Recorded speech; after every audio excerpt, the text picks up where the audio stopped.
Salam sejahtera di dalam Tuhan kita Yesus Kristus.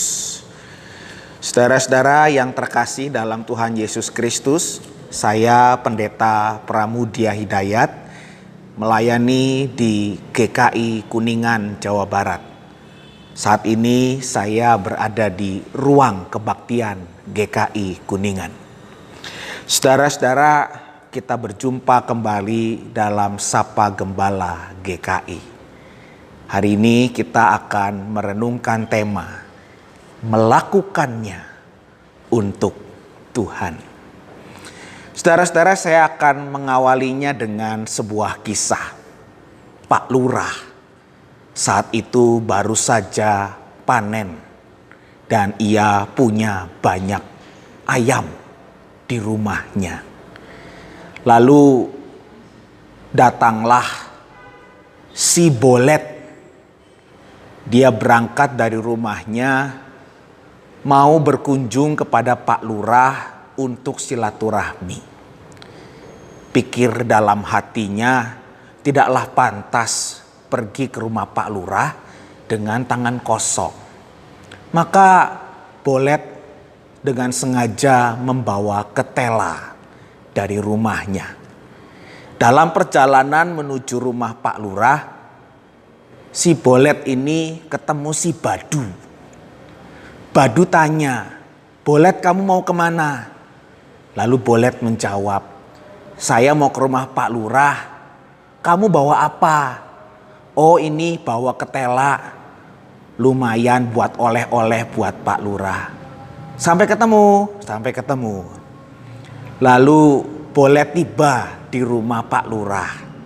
Ngobrol-ngobrol dan sebelum pamit pulang, Bolet menyerahkan ketelanya kepada Pak Lurah. "Pak Lurah, ini ada ketela oleh-oleh sedikit dari rumah."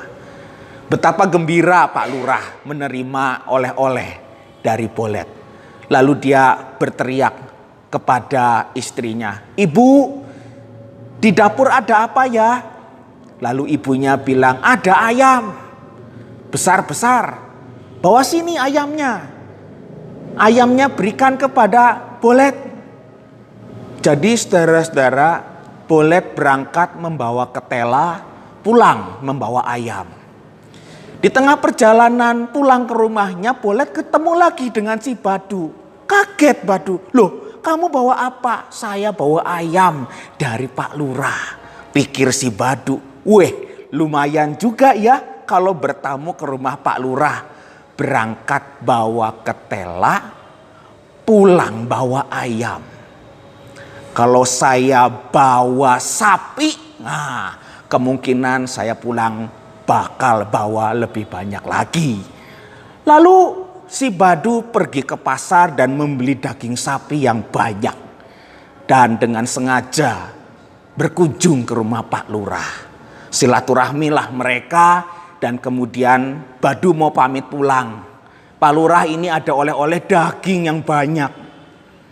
Silakan diterima." Lalu Pak Lurah teriak yang sama ketika Bolet datang, "Ibu, di dapur ada apa?" "Ada ketela." "Ketelanya kasih ini loh kepada si Badu." Badu kaget, pulang sambil mukanya manyun. Karena dagingnya berubah menjadi ketela. Saudara-saudara yang terkasih dalam Tuhan Yesus Kristus, dari cerita yang sederhana ini sebenarnya saya ingin mengangkat satu hal. Itulah kalau urusannya sama manusia dengan cara yang manusia, selalu tidak akan lepas daripada ego. Yang satu, saya punya ini, saya akan memberikan ini, nanti saya balasannya dapat apa. Yang satu merasa saya sudah dikasih ini, gak enak kalau saya gak ngasih lagi. Ya. Yang satu sifatnya punya pikiran, saya itu memberi lalu harus dapat balikan, pamrih. Yang satu lagi punya sifat, saya itu memberi menerima, transaksional. Nah, saudara-saudara yang terkasih dalam Tuhan Yesus Kristus, kita perlu memeriksa diri kita masing-masing. Ketika kita melayani Tuhan, ketika kita memberikan persembahan, ketika kita mengorbankan waktu, apakah memang semua yang kita lakukan itu bersih dari unsur-unsur egoisme yang ada di dalam hati kita? Manusia yang satu ego, manusia yang lain ego, saya ego. Lalu ketika melakukan segala sesuatu itu dengan nilai dan dengan harap. Kalau ada orang melakukan sesuatu yang baik, saya menilai kebaikan dia. Oh, ini baiknya tingkat tinggi, oh ini kebaikannya menengah, Allah ini baikannya rendah. Dan ketika saya melakukan perbuatan baik, lalu saya mengharapkan dapat pujian yang tinggi. Aduh, saya ternyata pujiannya dapat yang biasa-biasa. Atau aduh, saya kecewa tidak dipuji sama sekali. Betapa urusan sama manusia itu ada jebakan semacam itu.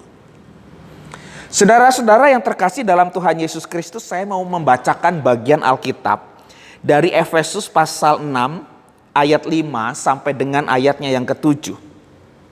Hai hamba-hamba taatilah Tuhanmu, hai hamba-hamba taatilah Tuhanmu yang di dunia dengan takut dan gentar, dan dengan tulus hati sama seperti kamu taat kepada Kristus. Jangan hanya di hadapan mereka saja untuk menyenangkan hati orang, tetapi sebagai hamba-hamba Kristus yang dengan segenap hati melakukan kehendak Allah, dan yang dengan rela menjalankan pelayanannya seperti orang-orang yang melayani Tuhan dan bukan manusia. Orang-orang yang melayani Tuhan dan bukan manusia. Sebenarnya Efesus ini ingin mengajak kita, coba lakukan itu, lakukan dengan baik, lakukan dengan maksimal, lakukan itu untuk Tuhan.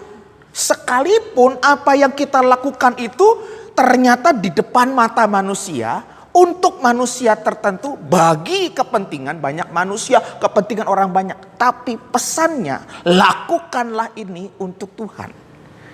Jadi perspektifnya adalah, ini urusannya sama Tuhan loh. Tuhan yang maha baik, Tuhan yang sudah memberikan segala-galanya, Tuhan yang sudah mengorbankan bahkan nyawanya untuk keselamatan kita. Apakah kita masih mau hitung-hitungan sama Tuhan? Tidak mungkin bisa.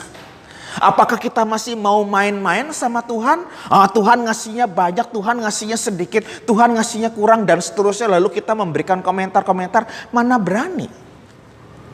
Nah, inilah saudara-saudara yang ingin diingatkan dan diajar. Ketika kita lakukan segala sesuatu yang baik itu, pelayanan kita, aksi-aksi kemanusiaan kita, pelayanan-pelayanan gerejawi maupun pelayanan-pelayanan dalam masyarakat. Yang pertama-tama mesti ada dalam pikiran kita adalah, sudahkah kita menyadari bahwa ini semua adalah persembahan kita bagi Tuhan. Ini adalah bakti kita bagi Tuhan. Ini adalah ekspresi sayang kita kepada Tuhan lewat sebuah perbuatan nyata, sebuah kebaikan yang benar-benar tulus, dan sebuah kebaikan yang sungguh-sungguh mencerminkan hati yang bersih. Tuhan memberkati kita sekalian. Saudara-saudara, mari kita berdoa. Bapa Surgawi, kami bersyukur untuk setiap kesempatan di mana kami boleh melakukan apa yang baik dalam kehidupan kami. Melalui gereja Tuhan, dalam kehidupan keluarga kami, pekerjaan kami, dan bermasyarakat kami. Tuhan, kami mohon kepadamu, murnikanlah hati kami, supaya kami sungguh-sungguh melakukan segala sesuatu hanya untuk kemuliaan nama Tuhan. Kami berdoa dalam nama Bapa, Putra, dan Roh Kudus. Amin.